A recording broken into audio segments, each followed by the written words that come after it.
Suddenly, suddenly, suddenly, prophesy. Now that one aside, if you watched Prophet Suddenly Part 1 and 2, you understand what I mean by suddenly. Now, now the day before yesterday, that was on 18th. I was watching Prophet Suddenly Part 3.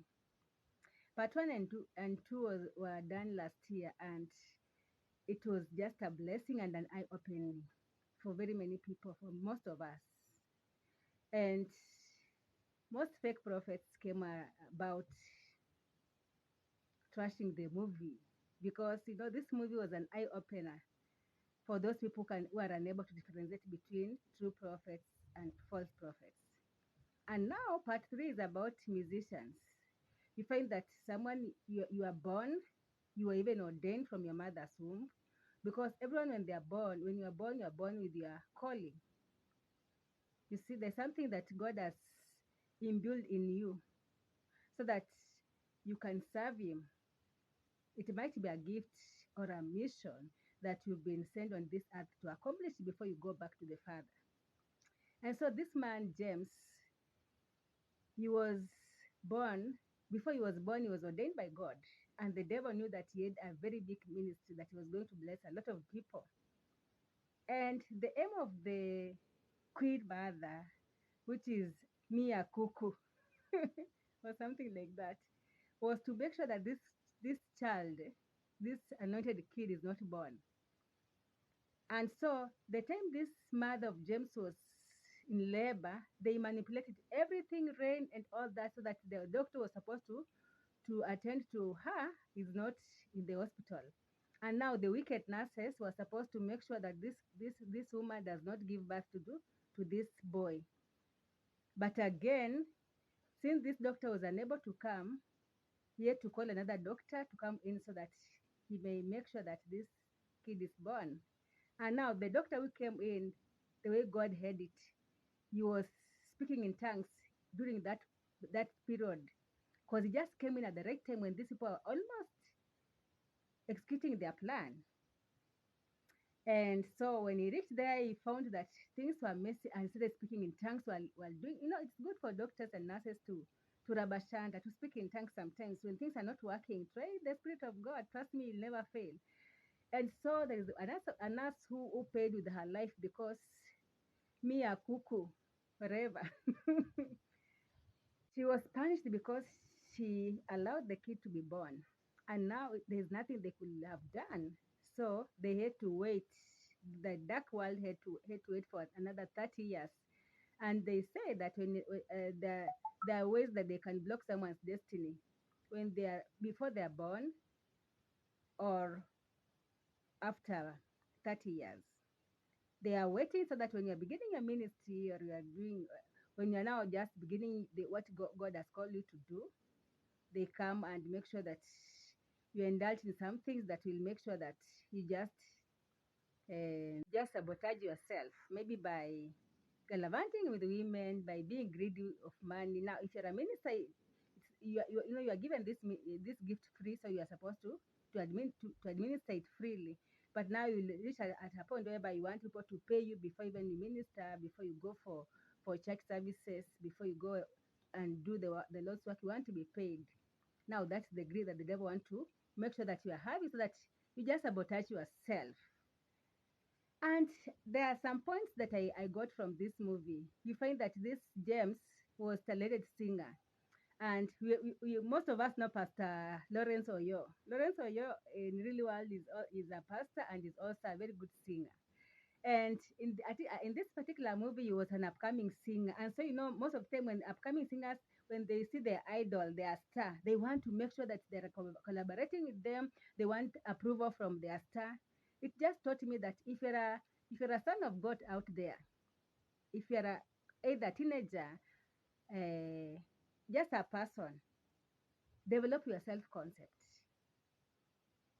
Because if you don't, people are going to mess up with your self-esteem, your identity. At the end of the day, you're not even going to know who you are.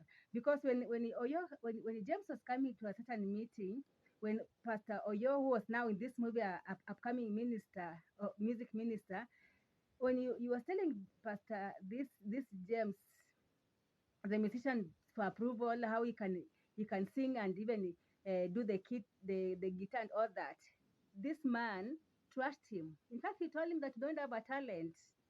He mocked him so hard in a way that even at a point he left him singing for himself, and they just left with pride, with proud, or what, without even caring.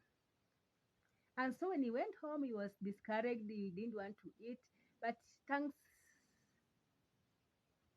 big thanks to the mother in this movie, because the mother affirmed him that he's the best singer she has ever known.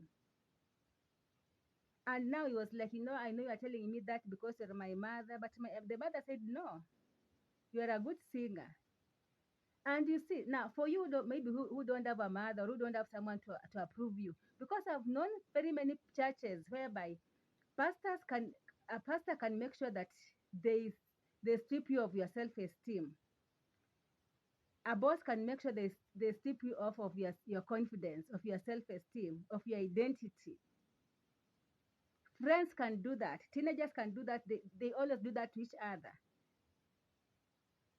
You see? So, as a human being, make sure that you build your self-concept in a way that even if you're a lady and someone is telling you that, oh, you're not beautiful, you know you are beautiful and nothing can change that. People are saying, oh, you are so proud or you are so arrogant, and you know very well you're not arrogant. The problem is that you're just assertive. If you don't know something, you want to ask, and if something is wrong, you want just to question and or to get some answers. And some people don't want that. Some people, the way they were raised, like for example, in our home, we were raised to question everything.